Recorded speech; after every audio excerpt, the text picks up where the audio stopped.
Hi everyone, it's Sid from Cool Moviegram, your source for everything about cool movies. Now, okay, today's a wintry day, really cold, 27th of November 2021. 2 days away from my birthday. Today is the 81st heavenly birthday of the master, the legend of all martial artists, Bruce Lee. And I'm going to be ranking all of Bruce Lee's films from top to bottom.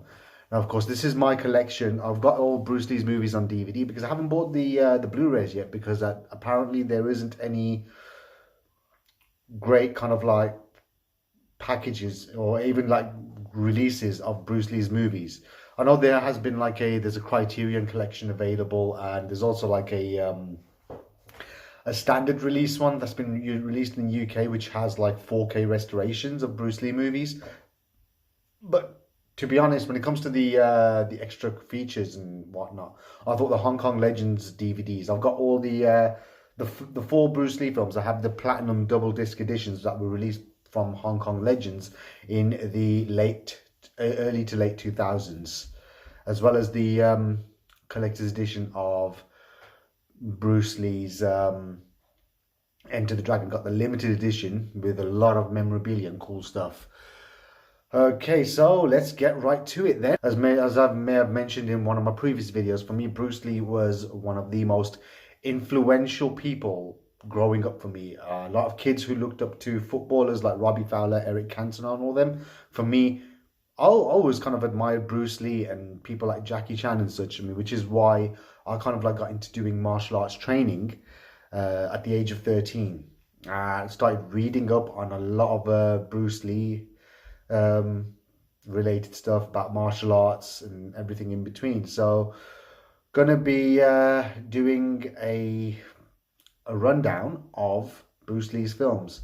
Now, okay, number 5 is going to be Game of Death, simply because, okay, the fight scenes that Bruce Lee had actually filmed for this movie were absolutely incredible. The only 3 scenes that survived were the fight scenes between him and his student and best friend Dan Inosanto, who's Guro Dan Inosanto, who's also still teaching Jeet Kune Do.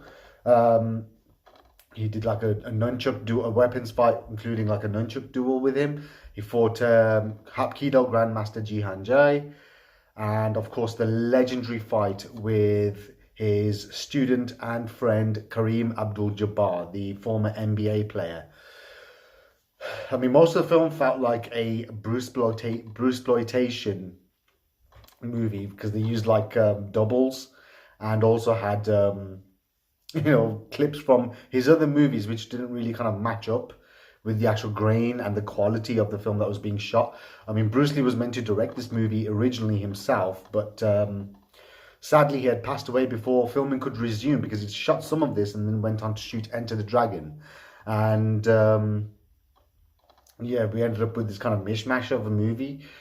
Robert Klaus actually ended up kind of directing, who also directed Enter the Dragon. And to be honest, as a film, it was kind of a bit hokey to kind of like say it the best. But this is, of course, the platinum disc 2-disc edition, which also has the original footage, which was recovered from the archives, which was believed to have been lost. So you got to see the full fight sequences that were on this, that were made for the film initially. But then Bruce Lee had actually, Bruce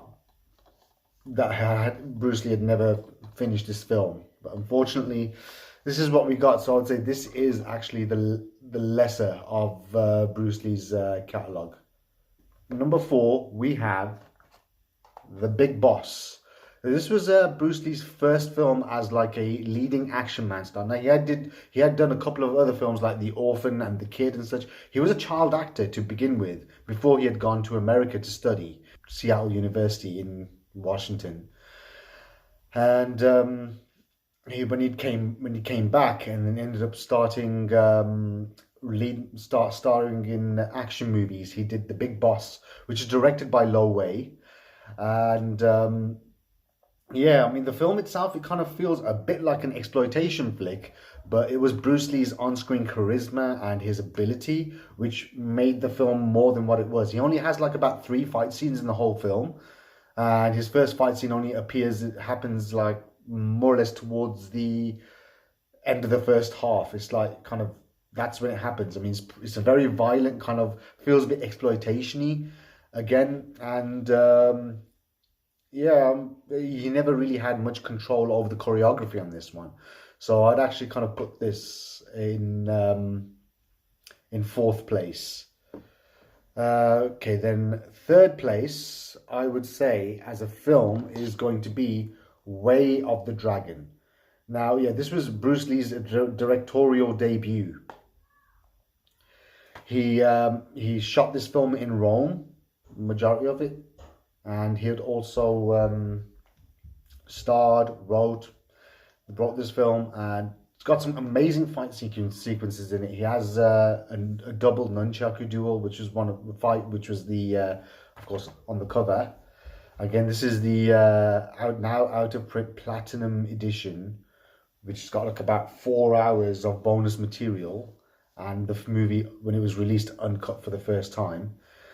By Hong Kong Legends on DVD. Still looks pretty good for a DVD. And considering this film was made back in the 70s and it was kind of a low budget movie, the only gripes are being that this was his first film as a director, you could tell that it was kind of rough around the edges. And the legendary fight with Chuck Norris in the Coliseum was absolutely legendary. It's legendary stuff. Probably one of Bruce Lee's like best fight sequences, if not the best Bruce Lee fight sequence at all. Okay, so that's at number 3, and and then number 2, Fist of Fury. Now, by far his best Hong Kong movie by far. This, of course, it was his second movie after the success of The Big Boss. They'd done Fist of Fury, which became an even bigger hit, and Bruce Lee had actually let's get that out of the way. Bruce Lee was actually on the rise. He had become a solidified superstar. He had more control over the fight sequences that he had directed in this movie that he was in. So he actually did the choreography for those films. And the first time we got to see Bruce Lee kind of like wield the nunchaku on the silver screen. And definitely great. Even the remake with Jet Li called Fist of Legend was absolutely amazing too. So one of the best kung fu movies as well. But this definitely, it's a classic piece of Hong Kong cinema. Definitely one of the best films made at that era. I mean, this was kind of like literally raising the bar for a lot of kung fu movies. I mean, it's got a very similar basic plot, which was a lot of the movies that were made around about the time, which was the Chinese versus the Japanese. But definitely a great movie. And then top spot, this is just my personal preference again. This is not like an official rating. Top spot is Enter the Dragon.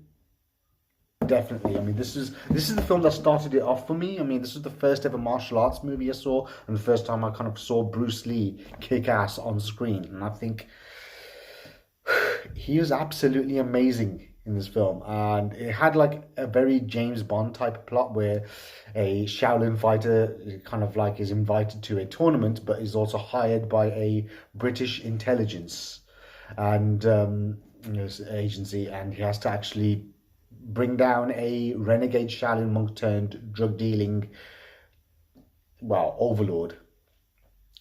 Packed with some great fights, a great cast, including the late John Saxon, the late Jim Kelly, the late Shikin as the bad guy. You even had Bolo Yeung, who'd also appeared in a lot of quite a few of the Shaw Brothers and some Hong Kong movies.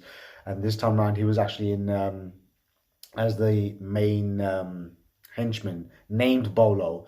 Of course, his his Chinese name was Yangtze, but in this film he's just known as Bolo, and then that's the name that he's kind of gone with since. I mean, every other film he's done, Bloodsport and Double Impact, and quite a few other Hollywood movies like Best of the Best and such, he'd always been featured as, credited as Bolo Young. Definitely, this is for me my number one Bruce Lee movie, and I've watched this so many times. I probably know it word for word, and definitely it's a classic. It wouldn't go without. Now, I wouldn't just mention this. This is the TV show Warrior, which is the first season, which has been released on Blu-ray, but it had the second season hasn't as of yet. It's available in America. It's available on HBO Max, which we should be getting soon. It's just a streaming service from Warner Brothers. It's got all the HBO content, some Warner Brothers movies and whatnot, and a third season of the show has actually been commissioned, and they're going to be starting filming soon. It stars the British, Japanese, and English mixed actor Andrew Koji as the character Assam, who's an immigrant Chinese martial arts master who arrives to San Francisco looking for his sister, but ends up getting recruited by a Tong, which is like a triad gang in San Francisco's Chinatown, and ends up kind of like getting in the middle of this really bloody kind of rivalry with another gang. And there's a lot of political management tensions, and brilliant TV show. This was actually based on an idea that Bruce Lee had kind of pitched to TV bosses in America back in the 60s, but they turned it down on the basis that a TV show with an Asian lead star would not work for America. But Shannon Lee had actually teamed up with Justin Tropper, who had actually wrote and created the TV show Banshee for HBO Cinemax, and also Justin Lin, who's also made the recent Fast and Furious movies, and they'd created this based on the writings, just the pitch and the treatment that Bruce Lee had, and they'd actually came up with something absolutely amazing. This is definitely one of my favorite TV shows. If you can watch it, if you can easily get this on Blu-ray. The first season, trust me, you would absolutely love it. Second season was great, a lot more character based, but the first season is heavy on action. Second season had some great action moments in it as well, especially like the last few episodes. But definitely, I would say this is, I mean, if you're a Bruce Lee fan, if you're into your action and your martial arts kind of movies, you'd love this. You'd love this show. It's pulpy. It's very kind of gritty and well written, well acted, and well directed. Everything about this show is great. I would say definitely watch this. And I'm going to probably spend my Bruce Lee day. Well, I've got to go and spend some time with my in-laws. But once I come back, I'm going to be watching the Bruce Lee Be Water, which is a Bruce Lee documentary, which is on Disney Plus. I still haven't watched it yet, but I'm going to be sitting down and watching this. And yeah, definitely, I would say, what is your ranking of the Bruce Lee films? Remember, please make sure you hit the subscribe button for more content, and I will see you on the next video.